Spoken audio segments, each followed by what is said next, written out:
Hi, I'm Michelle Fitzgerald, the Training Director of the Sensar Learning Center. And today we're talking about Heart Smarts and the third segment in the video series that I've done on this topic. We're going to talk today a little bit about in this segment, about some of the causal factors of the impairment or dysfunction of the magnetic field of the heart.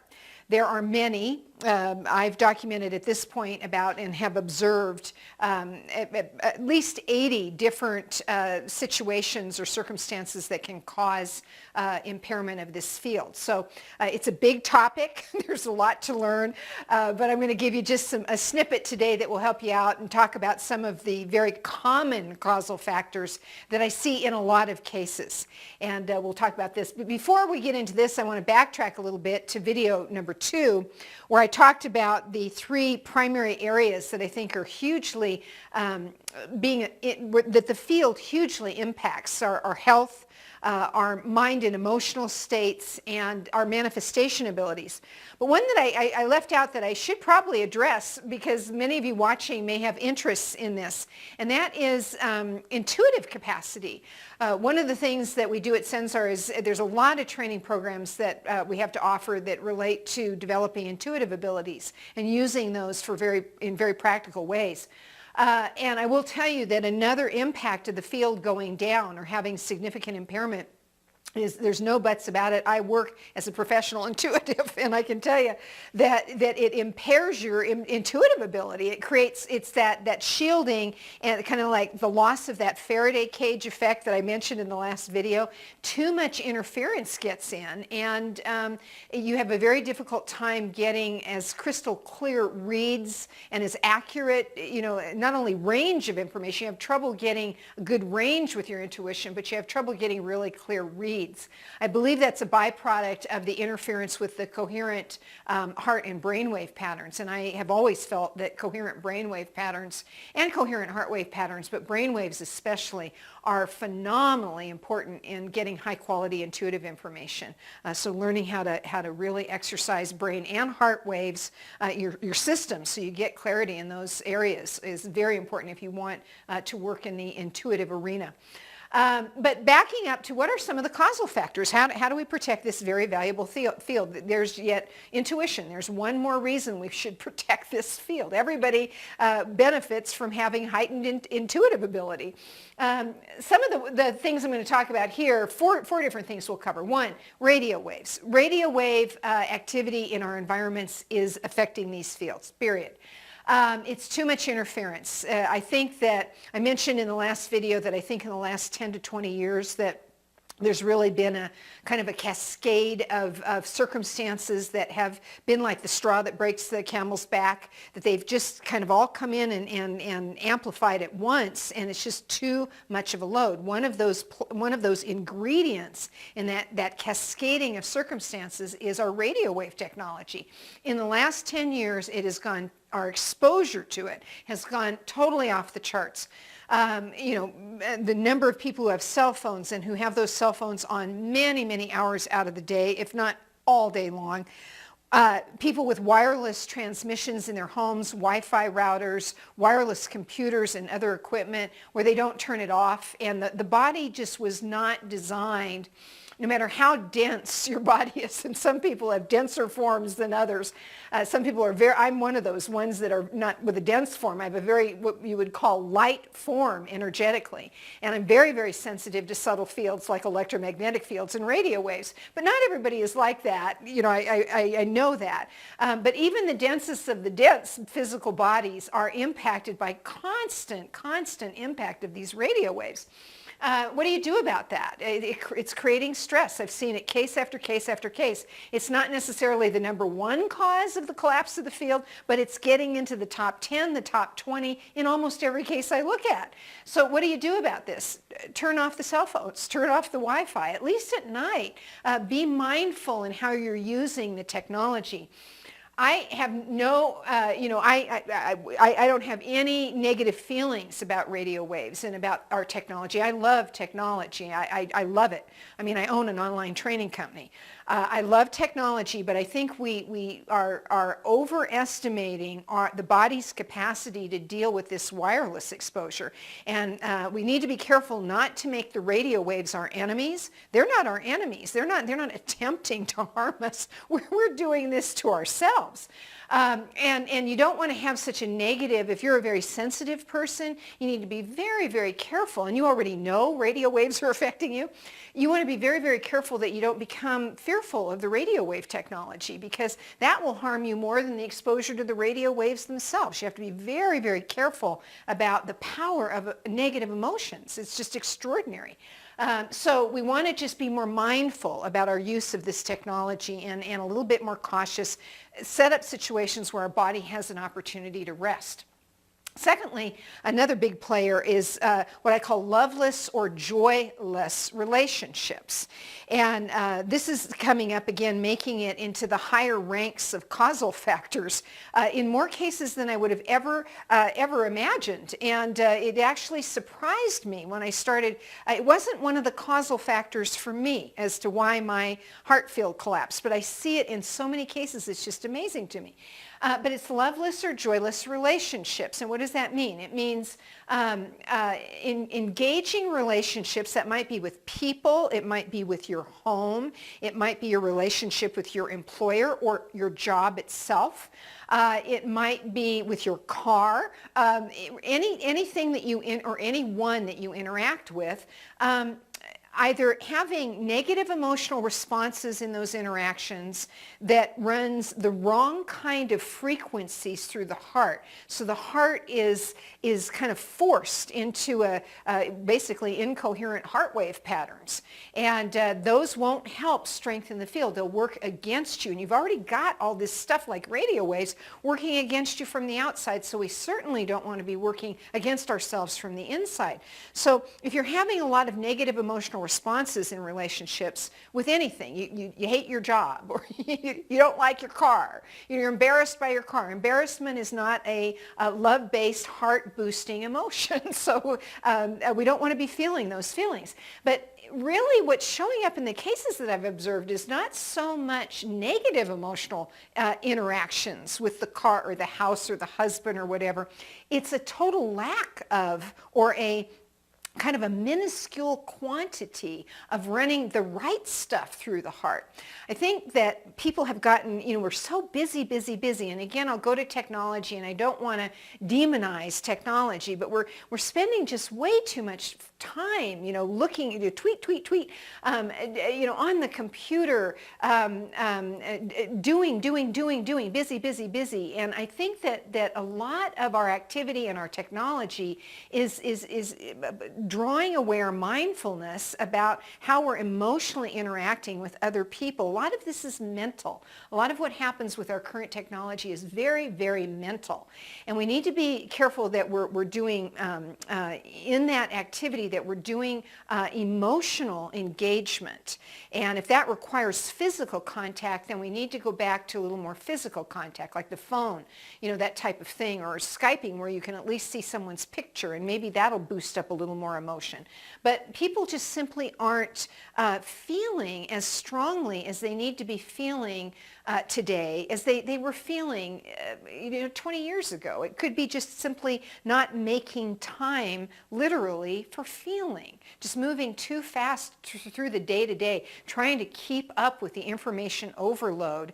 And what is getting set aside is the heart, and it can't get set aside. You need to take a good look at your relationships with everything going on in your life, and you need to really examine, how am I feeling about the different things that I'm dealing with every day, the people that I'm dealing with, my job, my car, my house. When you walk into your home, do you just love coming home? That's a feeling. Do you love coming home? Do you have great joy in your surroundings? I love my home. I mean, I just love it. It's a beautiful place. I love it. I absolutely love it. And I've made it that way, that I will have these kind of feelings regularly. I don't forget how much I love my home. I feel this way all the time about my home. You need to do that type of thing.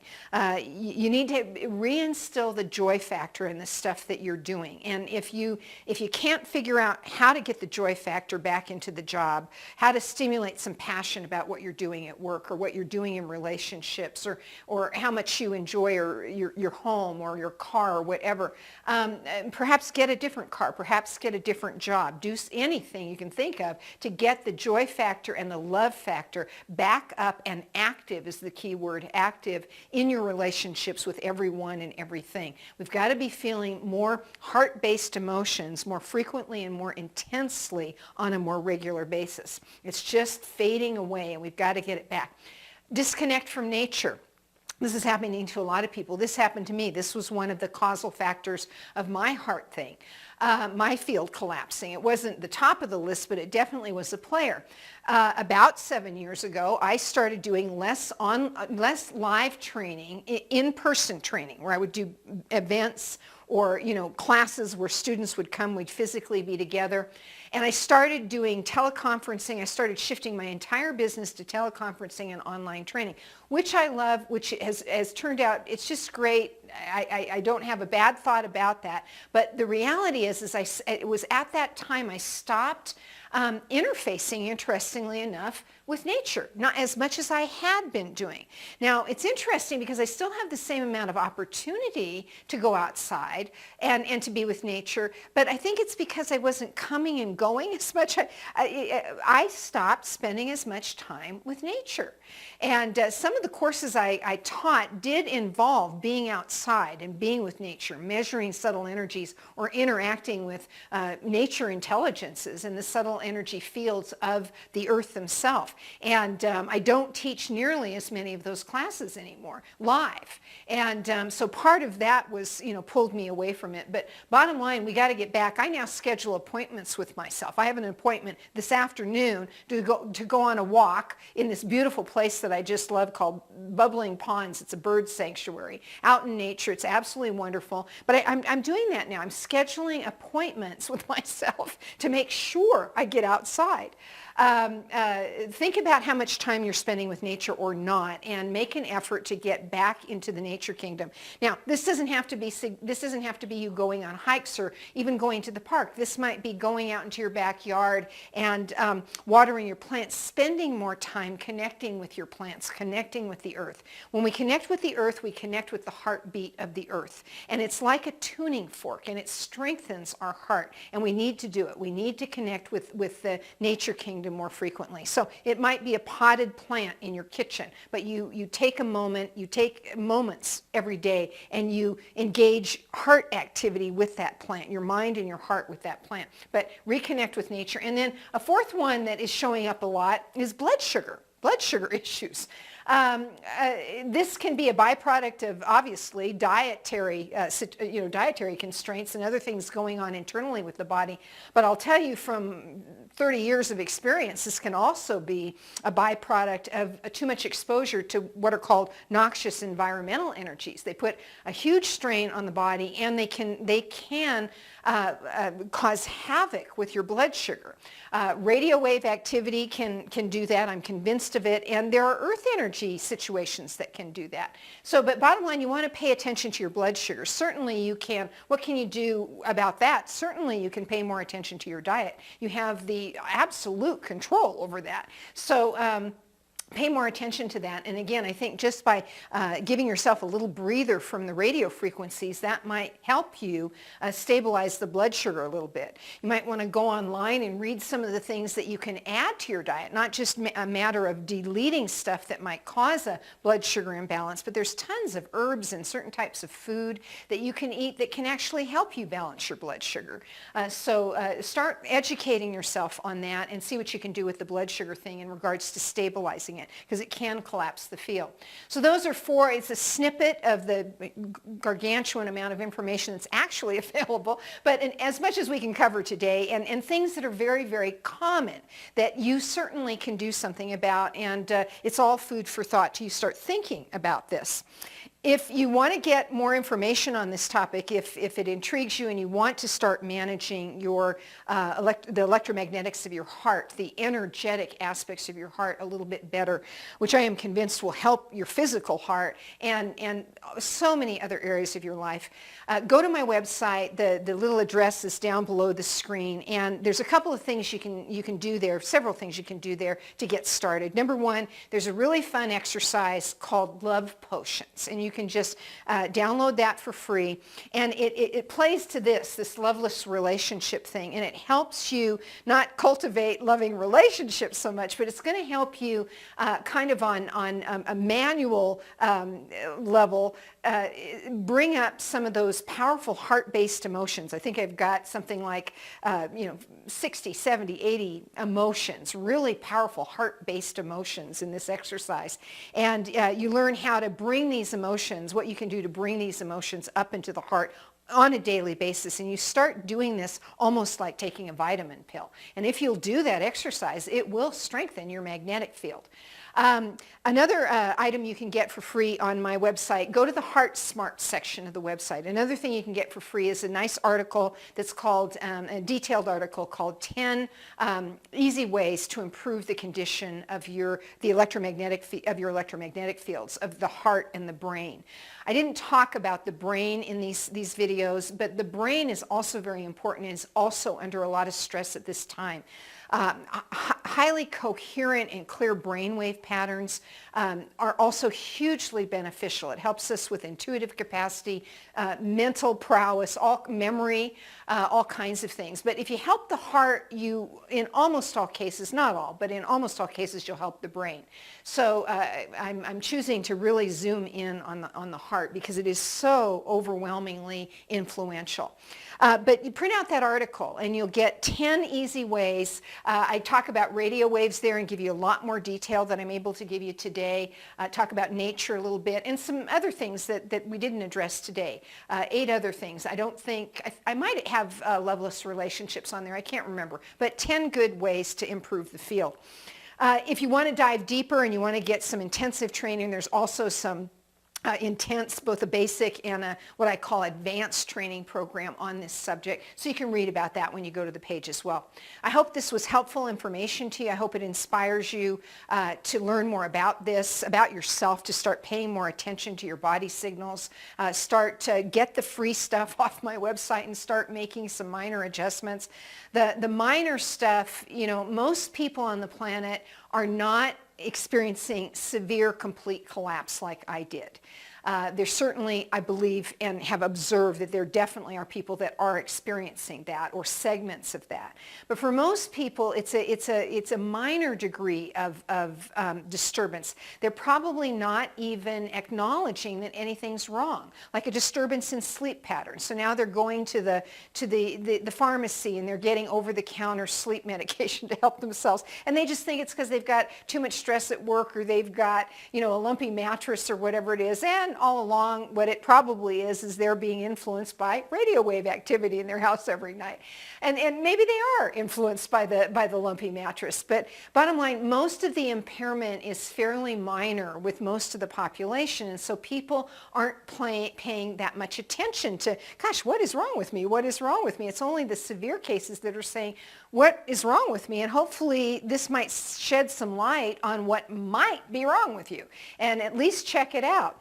For those that are only having minor impairment, my theory is it's kind of like the frog in the pot where they're not sensitive enough to feel strong energies in the environments like radio waves or noxious energy, that type of thing. And so they don't feel it, so for them it's like it doesn't exist. But it's like, in my opinion, that frog in the pot of water, that they're just, the water temperature's going up and up and up, and eventually it reaches a level where the water's boiling and the frog is dead, and it's that simple. So learn more about this topic. I'm convinced it's hugely important, and as we move forward in time, I think more and more science on this, people will come up with more scientific measurements than I have the capacity to do on this subject, but I certainly can't wait for that, and I don't think you should wait for that. Start acting on this now. It's really important to act on this now. So thanks for watching, and hope to see you next time.